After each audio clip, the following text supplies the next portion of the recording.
It's the Real News Network. I'm Sharmini Pires coming to you from Baltimore. Former investment banker and private equity billionaire Wilbur Ross, worth $2.5 billion, is the Trump nominee for the U.S. Commerce Secretary.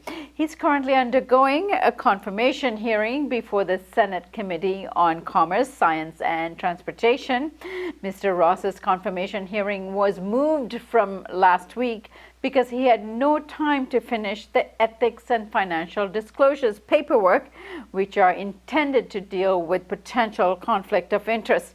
Those documents were ultimately released on Tuesday. The Wall Street Journal reports that Wilbur Ross played a central role in shaping the U.S. steel industry and with help of tariffs imposed by then-President George W. Bush. Reuters reported that Ross companies moved some production overseas, eliminating 2,700 U.S. jobs through offshoring in 2004. One of the many conflict of interest which will need to be sorted out should Mr. Ross be confirmed involves his investments in steel companies. According to investigative news outlet ProPublica, the Commerce Department is due to make at least 5 decisions about steel trade soon after the inauguration. Well, before we get into discussing this with our guest, let's have a look at some of what he had to say. China is the most protectionist country. They talk much more about free trade than they actually practice.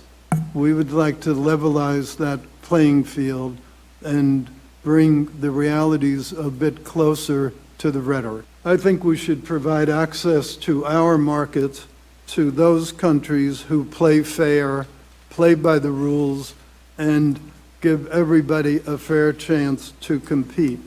Those who do not should not get away with it. They should be punished, and severely. The President-elect has made no secret in his public remarks, nor have I in earlier remarks during the campaign, that NAFTA is logically the first thing for us to deal with.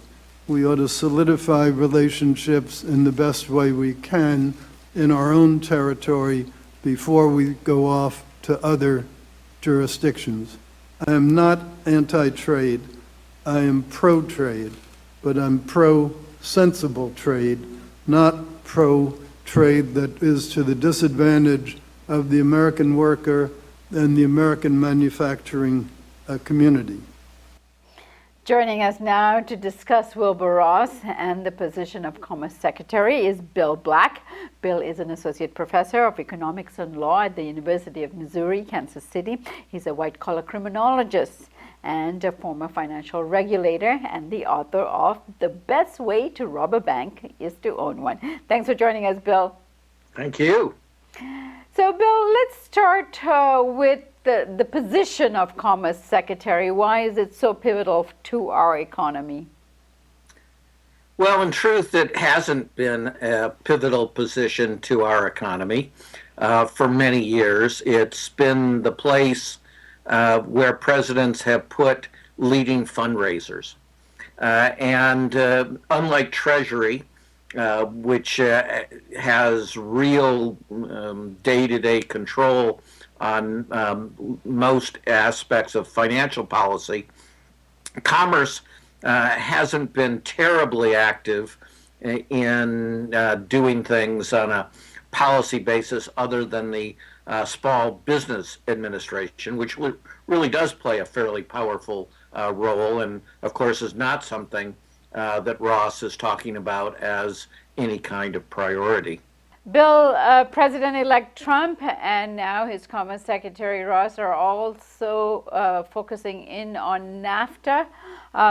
There are obviously some issues with it that we've had as well. Do you think he'll get rid of it or renegotiate it? Well, okay, so the important thing was explained very well in Fiddler on the Roof, when Tevye sings his famous song, If I Were a Rich Man, and says that, if you were incredibly wealthy, all these folks who were the elites would come to him and ask really difficult questions so difficult they would cross a rabbi's eyes. And Tevye says, but there's good news because it doesn't matter one bit whether he's right or wrong when he answers, when you're rich, they think you really know. And that would be the story about Wilbur Ross. These are not people that are particularly good at finance or economics. They're simply good at the tax laws, which is what they exploit. Ross runs, as you said, a firm that outsources net U.S. jobs and is a infamous vulture fund in the United States after the financial crisis, but particularly in Ireland, where he's made much of his money in recent years. He hasn't said he'd get rid of NAFTA, and it seems unlikely that he would get rid of NAFTA. Although you can say this for Trump, he did campaign against the trade deals, and he has put the most anti-trade folks in the key positions of any administration for probably over 45 years. So in addition to Ross, who decided to highlight his pro-protectionist views, they've appointed to the special ambassador for trade someone who is exceptionally hostile and spends most of his time suing on behalf of folks like Wilbur Ross against trade by other countries. And then they've appointed a special econ guy, apparently taking away some of the slot of the National Economic Commission director, to a wild and wacky economist, Navarro, from University of California at Irvine, who has some of the most radically anti-trade philosophies. Well, certainly, he's the most extreme economist that I've ever heard of on trade issues. So I think they'll keep NAFTA. I think that they will do something symbolic about NAFTA. There are two really big problems with NAFTA, and Ross and Trump haven't identified either of them. One is, you're going to have, when you have lower tariffs, winners and losers. The problem, the really big problem, is that we haven't taken care of the people who lose. We've just thrown them into the rubbish heap. So you could have a federal program where you ensured that those people got jobs, and if they wanted retraining, got jobs. That would be a very good thing. That's not what they're proposing. The other really bad part of NAFTA, and terrible part of what was going to be the Trans-Pacific Partnership, is these deals that say businesses, and only businesses, get to sue governments whenever they don't like pretty much anything the government does. And this includes, for example, the government running a health program against cigarettes, where there have been 2 of these suits. And these are tried not in front of courts of any kind, but in front of kangaroo tribunals that are heavily tilted in favor of the corporations, while all the other things in the supposed trade deals, for example, the pro-environment ones, the pro-labor standards ones, those are not enforceable by the citizens, unions, workers, etc., who would actually be hurt by them. They can't bring an action. So the trade is not really why they're passing these deals. These deals are constructed secretly by the lobbyists for the largest corporations in the world. They don't even let Congress see the text, but they let the lobbyists not only see the text, but create the text secretly. not exposed to the rest of the world.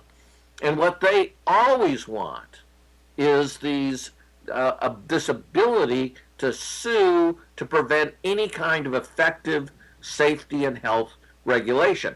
But again, is Ross in favor of safety and health regulation? No, that's what they want to get rid of. So they will do the worst things on trade when they could have done the best things on trade. Right, and those secret wheeling and dealing that happens in favor of corporations will only continue. If you take a look at what Ross's background has been like when it comes to leading some of these organizations that he's been a part of. For example, Ross has extensive business ties across the world, which make avoiding criminal conflict of interest laws particularly tricky for him. For example, Ross sits on the board of 5 publicly traded companies, including the Bank of Cyprus, where he's vice chairman. How important is it that he divests from these interests before he takes office? Well, he has now said that he's going to have divestment. We'll see, of course, whether that's true. But as you said, the Republicans were all set to confirm him without even the most basic disclosures of conflicts of interest that Republicans have insisted in the past, when it was a Democratic president, should be hyper due diligence reviewed. Here, they were going to do no disclosure, no review, and of course, this will be the first president in modern times who has not disclosed his massive conflicts of interest and who is not ending his massive conflicts of interest, as we talked about in a prior interview, this phony trust and violation of even constitutional prohibitions about receiving funds commercially from foreign governments while he's president. And Bill, finally, what do you think of his little nab there about China not playing fair in terms of trade deals? And I guess that raises the question, have we been playing fair? Well, clearly the Trump administration loves all things Russian and is hostile to all things Chinese. The Chinese do play a number of games. So does the United States. So does Russia. So do the Japanese still. They have many what we call non-tariff barriers to effective trade. And it would be fine to work against those kinds of barriers. And it's fine to try to respond to China's leader is at Davos in Switzerland saying, oh, I'm, the world leader now of globalization and free trade.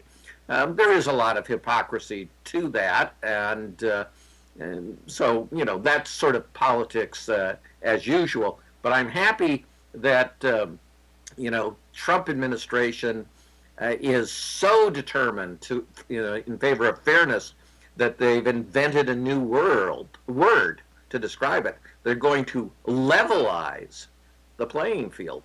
Bill Black's going to be joining us for inauguration coverage on Friday, so tune in. And Bill, I thank you so much for joining us today. It's good to be back. Nice talking to you. And thank you for joining us on the Real News Network.